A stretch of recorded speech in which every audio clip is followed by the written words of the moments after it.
दो भाइयों की लड़ाई।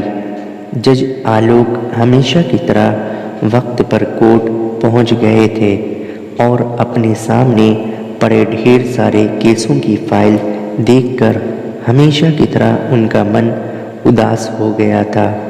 जब से वे जज बने थे उन्होंने हजारों केसेस की सुनवाई की थी और इन सब में मारामारी, धन दौलत, ज़मीन के लिए लड़ाई, स्त्रियों के लिए लड़ाई, चोरी चकारी, लूटपाट, इन सब के अलावा और कुछ ख़ास नहीं होता था। अपने रूटीन के हिसाब से उन्होंने अपने सामने पड़ी फाइलों को चेक करना शुरू किया। दूसरी फाइल उन्होंने उठाई ही थी और उस पर उनकी नज़रें टिक गई। उन्हें यह केस बाकी सबसे अलग और ख़ास लगा। उन्होंने इस फाइल को पूरा पढ़ डाला। यह केस एक छोटे भाई ने अपने बड़े भाई पर किया था और केस करने का कारण था माँ की कस्टडी पाना। आलोक जी ने सबसे पहले इसी केस की कार्यवाही करने का फैसला किया। कोर्ट में सब हाजिर हो गए। जज ने सबसे पहले छोटे भाई को अपनी बात रखने का मौका दिया। छोटे भाई ने कहा, जज साहब, मेरी उम्र 50 वर्ष है और मेरे बड़े भैया की उम्र 60 वर्ष है। हमारी माँ जो 90 साल की है वह बड़े भाई के साथ ही रहती है, लेकिन अब मैं चाहता हूँ कि माँ बाकी के बचे 4 वर्ष मेरे साथ रहकर बिताए। माँ की सेवा करने का मौका अब मुझे मिलना चाहिए। मैंने बड़े भैया को काफ़ी समझाया कि अब आपकी भी उम्र हो चली है, अब आपकी सेहत भी अच्छी नहीं रहती और आप दिल के मरीज़ भी हैं। मैं अभी स्वस्थ हूँ, इसलिए बेहतर यही होगा कि माँ की सेवा करने का मौका अब मुझे दिया जाए। वैसे भी माँ पिछले 40 सालों से उनके साथ ही तो रह रही है। क्या मेरा हक नहीं बनता कि माँ मेरे साथ भी रहे? लेकिन बड़े भैया है कि इस बात को मानने के लिए राजी नहीं है, इसीलिए मजबूरी में मुझे उन पर केस करना पड़ा।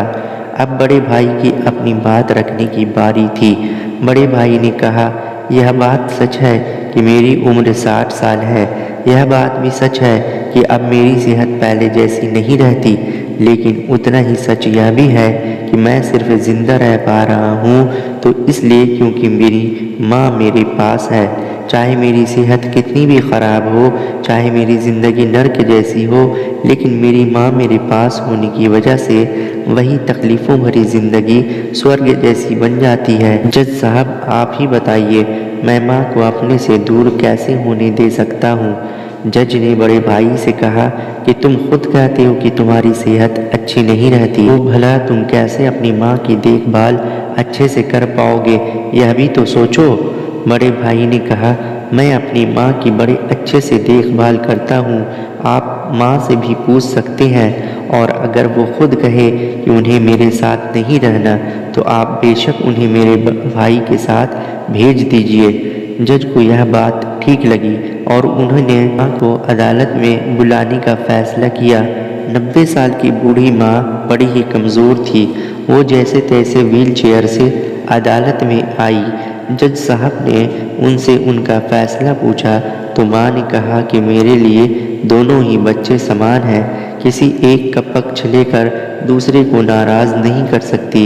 आप तो जज हैं, आप तो ऐसे फैसले हमेशा लेते हैं। आप जो भी फैसला लेंगे वह मेरे लिए आखिरी फ़ैसला होगा और मैं चुपचाप उसे मान लूँगी। जज साहब बहुत परेशान हो गए। उन्होंने अपनी पूरी ज़िंदगी में ऐसा अनोखा केस कभी नहीं देखा था। हमेशा दो भाई अपने माता पिता को एक दूसरे पर थोपते, एक कहता तुम रखो तो दूसरा कहता तुम ही रखो। जज का आश्चर्य तब और भी ज़्यादा बढ़ गया जब उन्हें पता चला कि माँ के पास दोनों बेटों को वसीयत में देने के लिए फूटी कौड़ी भी नहीं थी। बड़े सोचने विचारने के बाद जज ने फैसला किया कि माँ को अब छोटे भाई को सौंप देना चाहिए। ये फैसला सुनते ही बड़ा भाई ज़मीन पर बैठ पड़ा और फूट फूट कर रो पड़ा। उसे रोता देख कोर्ट में हाजिर सभी के साथ जज की भी आंखों से आंसू बह निकले। दोस्तों, आपने भाई भाई की लड़ाई बहुत देखी होगी, लेकिन जैसे इन दोनों भाइयों ने अपनी माँ के लिए लड़ाई की, वैसी अनोखी लड़ाई कभी नहीं देखी होगी। दोस्तों, इस कहानी से और इन दोनों भाइयों से हमें सीखना चाहिए कि अपने माँ बाप का कर्ज कैसे उतारा जाता है और माँ बाप की सेवा कैसे निस्वार्थ भाव से की जाती है।